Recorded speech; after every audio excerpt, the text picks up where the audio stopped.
We are the ones who have made it possible for the world markets to trade in gold, in diamonds, and the food our stomachs still in. We are not supposed to have malnutrition. We are not supposed to have imbalances in this continent. Today, I feel good to be an African because I am enlightened of the power that I possess, that I can reclaim back, and actually even the repatriations that my brothers are fighting for, and say, what is it that is in your hand? Do you understand the value, your human value, where you are, so that you can be able to quantify what has been taken from you, from the mindset, starting from the mindset, changing the mindset of the world, and rebuild that human consciousness that is divine, that is godly. We need to reclaim back, come together as one, and build that Ark of Covenant. I mean, there's no doubt, just based on that and laying the foundation, that there's a lot of culture. There's a lot of depth. There's a lot of depth of knowledge. Being African, and we're going to call it the way it is at times synonymous with this color, with black people. How do we break this down here in terms of who gets to accept, adopt, and understand what this culture is about in Africa? Being African is laid in local indigenous languages that we have, and that touch to blackness, and that touch into how we look and our embodiments. Two, it has to do with culture, what you spoke about, that there's something that must be inherent about your culture, isintu, usiko, amasiko, that make you distinct. They may not be the same, they may be different, but there must be something that is unique about this culture. Another element of why I think of it is the spirituality of what makes up an African. Outside race, but the kind of race that embodies that. It's black bodies that then have this African spirituality, that then have the language that accommodates them. To be quite honest, our spirituality has been contaminated by the dominant colonial gaze of Christianity. That made it look like Christianity is the only dominant way. When we know, as Jessica would know, but because our constructs of who God was as Africans is located in our languages. How we call Modimo, Umvelingangi, Ukamata, and all of those words that are indicative of our spirituality. And mostly for me, being an African has to do with expressions and these embodiments. And if we talk of whiteness, what expressions are there that speak to that, which who we are? If we speak of an Afrikaans community, what are those? Yes, we can talk of Heritage Day, but I consider Heritage Day as an expression that is not tied to a certain kind of spirituality. So what I mean by the spirituality of being an African, we can't talk of Africanism or being African outside African spirituality. That's my argument. I think you throw it nicely, Anele, to where I'm sure Bab Koza will find pleasure in picking up. And I say this because it's the other half of what we didn't cover. So what about the people that find themselves here on the continent, but they're not from here? They are not from here. So how then do they? They are not from here. They're not from here, but then they grow families who then root themselves as being from here. Bashangazile labo bantu they migrated inkaba zokhokho babo zile then ababona bala. Akekho umuntu waseJohannesburg. Simply because okhokho bakho bakha benze insila emandulo ilulu. Spiritually that vibration ihleli. This is why uthumula uthi yebo ngiseThekwini bana mina okhokho bami inkaba zabo. So it means you. The basic inseparability between those who came before you. What they did in the olden days, they were doing it with you. When born, they gave birth to you. It means umlungu wase Europe ozalele la, umlungu wase Europe ozalele e South Africa. Simple as that. Question. Yes, please. We want those questions. Was you not only going to be answering? So are we basically saying that a current 20-year-old white male or female Yes.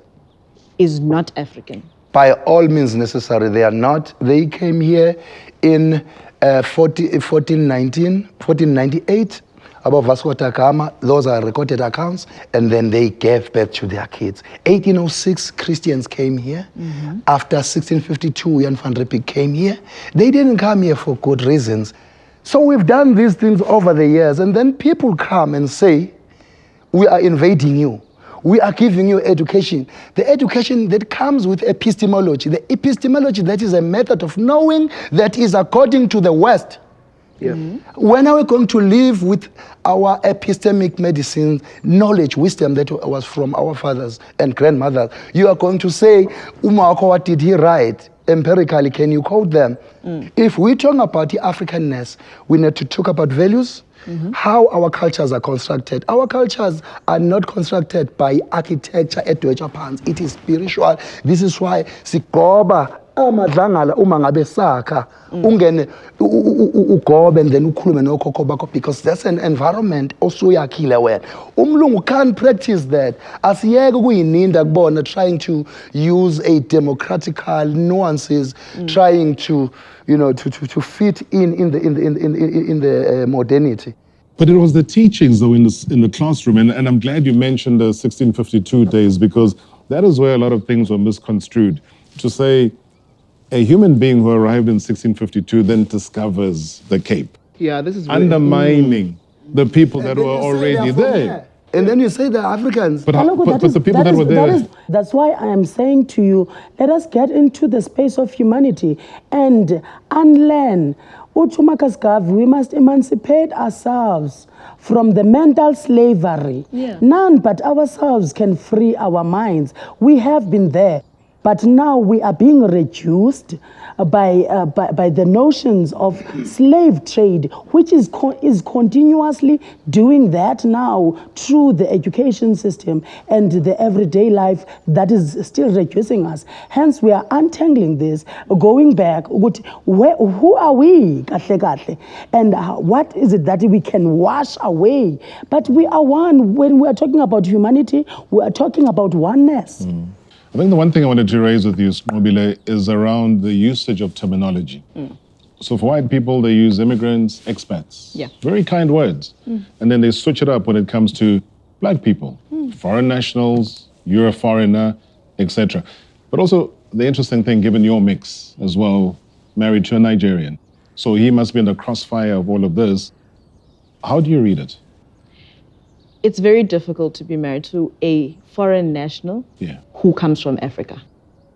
I'm still trying to understand it better, but there is almost a separation of this is South Africa, and then there's you guys. And when you marry a foreign national, so already my father was a foreign national because Shona.